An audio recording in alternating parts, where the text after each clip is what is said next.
Olá, tudo bom? Vamos falar hoje sobre queloide e cicatriz hipertrófica. Se a sua dúvida é, será que você vai operar e vai ter cicatriz hipertrófica ou queloide?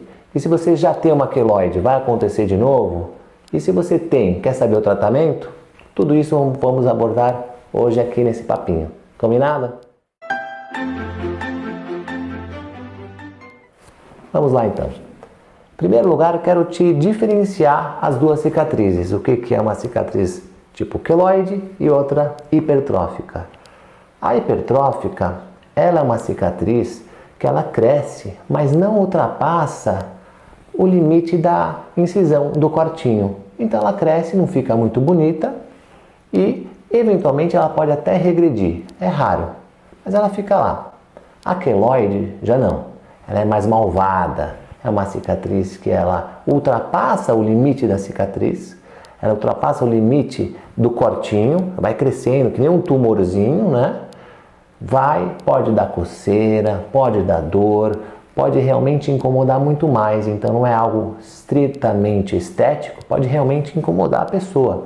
E as duas são às custas de um aumento daquela célula chamada fibroblasto. O fibroblasto começa a proliferar, pode dar uma fibrose e começa a aumentar de uma maneira desorganizada, tá bom? Bom, vamos ver então aqui algumas fotos para vocês terem uma noção. Aqui, olha só, vamos colocar a foto de alguns exemplos de queloide. Olha só como ela pode ficar bem grande, ultrapassa a região, não é? E como eu falei, pode incomodar a pessoa. Desse lado aqui, vamos colocar algumas fotos de hipertrófica. É uma cicatriz que também é grandinha, mas ela é mais contida, você está vendo? Eu sei que pode ser um pouco difícil para você entender isso, mas na consulta, se você tiver dúvida, a gente fala. Porque tem muita gente que vem no consultório e fala: pô, doutor, eu queria fazer, por exemplo, a cirurgia da mama, mas olha só, tem o queloide na cesárea. Aí vai lá, mostra pra gente e fala: opa, boa notícia, você não tem uma queloide, você tem uma cicatriz hipertrófica. A gente pode tratar essa cicatriz e com uma maior probabilidade de você ter um bom desfecho na sua cirurgia. Então, às vezes, a gente acha que tem um tipo de cicatriz e não é bem isso. Por isso que é importante a consulta, tá bom? Beleza. E agora, digamos que você tem, então, realmente uma cicatrização que não é lá muito bonitinha. Como que vamos tratar? Vou te explicar. A cicatriz hipertrófica, geralmente, uma ressecção, a retirada dela cirúrgica costuma tratar. A gente pode também colocar um pouquinho de infiltração de corticoide. Na cicatrização do tipo queloidiana, aí a técnica cirúrgica muda um pouquinho, não tem um consenso absoluto ainda, né? Se a gente tira toda a cicatriz ou se a gente tira só a parte de dentro, mas deixa 1 milímetro, um pouco menos de milímetro, para não estimular de novo uma grande força na cicatrização. E muito importante a gente associar a beta-terapia. Então todos os pacientes que a gente trata, vocês sabem, a gente fala que tem que ser feita a beta-terapia no máximo 24 horas. Então a gente programa a sua cirurgia e já vamos ligar no hospital com o nosso colega lá, radioterapeuta, para ele já fazer a beta-terapia, que é como se fosse uma radioterapia pequenininha, como se fossem uns grãozinhos de feijão que a gente vai botando lá, é mais tranquilo. Ela atua apenas localmente na cicatrização do tipo queloidiana. Então, a gente tem que começar antes que a cicatriz comece a se rebelar. Geralmente, aí varia de 4, 5 até 10 sessões, tá bom? E tem gente que fala, olha, até 48 horas, 72 horas, ok, mas o quanto antes, melhor. Então, eu acho que, na minha opinião, até 24 horas você vai ter melhores chances de um desfecho super favorável para a gente tentar tratar essa cicatriz. O que mais que a gente pode oferecer para tentar melhorar a qualidade da cicatriz? Muito importante, sempre a gente está hidratando, passar cremes hidratantes, o seu cirurgião plástico ou dermatologista pode te auxiliar nisso, e também cremes com vitamina C auxiliam, assim como uma boa alimentação com vitamina C também ajuda bastante. Bom, outro fato bem conhecido e que funciona super bem é a compressão da cicatriz. Imagina assim, que a cicatriz é um monte de colágeno desordenado, né? Então tá tudo assim, olha só, uma rede para cima, para baixo. Quando você comprime, é como se fosse, entre aspas, que você está organizando de uma maneira mais paralela as fibras, dessa maneira assim. Então algo que estava assim, você apertando, vai ordenando e teoricamente diminuindo a espessura, o seu tamanho. Isso ajuda bastante. Todo mundo que trata cicatrizes queloidianas sabe que realmente é bastante vantajoso. A gente pode comprimir, por exemplo, usando placas de silicone. Tem de vários modelos, tamanhos e formatos. Se você, por exemplo, fizer a cirurgia da mama, na areola tem uma placa redonda. Na parte do T da mastopexia, aquele T invertido, existem placas em T também.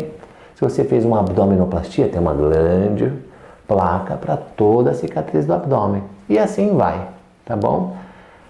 A gente tem também a opção de não apenas usarmos placas, mas existem cremes que também têm uma função muito boa, tá bom? Não vou falar o nome comercial dos cremes, porque pode gerar conflito de interesse, mas na consulta a gente fala e eu indico muito esses cremes para os nossos pacientes, tá certo?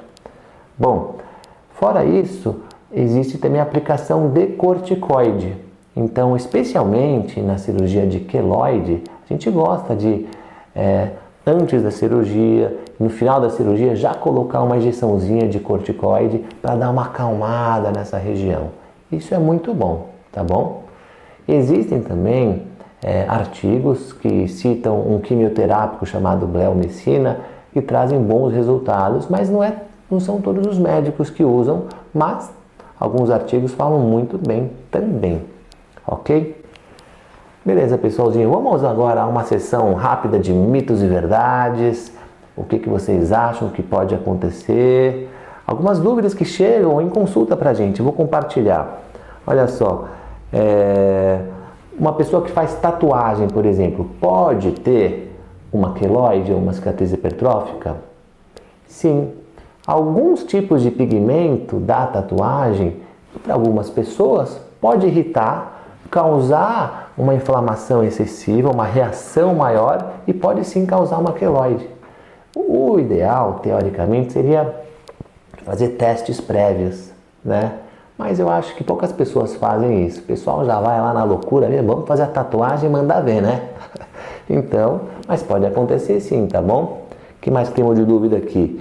Temos de dúvida que a queloide, ela pode recidivar? Sim, ela pode sim. É difícil de tratar queloide. Por isso que a gente tem que ter um conhecimento, um armamento de múltiplas técnicas e cremes, cirurgia, beta-terapia, um monte de coisa atacando essa queloide para dar uma acalmada nela. Mesmo assim, ela pode recidivar sim, tá bom? Bom, outra dúvida que chega pra gente é se os negros e asiáticos, eles têm maior chance de ter. E, infelizmente, é verdade, eles têm maior chance de ter queloide, tá bom? Mas, para te falar uma coisa, é o seguinte, eles também envelhecem muito melhor para quem tem pele branca. Vocês já repararam? Eles têm tanto colágeno na pele, fibras elásticas, que quando você for ver, geralmente, um senhorzinho aí de 60, 70 anos, geralmente ele está melhor do que um outro senhorzinho de uma outra raça que não seja negra, na verdade. Então vamos olhar o lado positivo também, tá? Não quer dizer que todo negro vai ter queloide ou oriental, não estou falando isso, mas tem chances maiores, infelizmente, tá certo? O que mais que temos aqui? Ah, sim, se o sol ele piora a cicatrização e pode gerar queloide. Olha, há controvérsia nesse assunto. O sol, a gente sabe que nos primeiros meses a gente tem que evitar numa cirurgia, porque ele pode agir negativamente sim na cicatrização, então você tem que evitar se expor ao sol.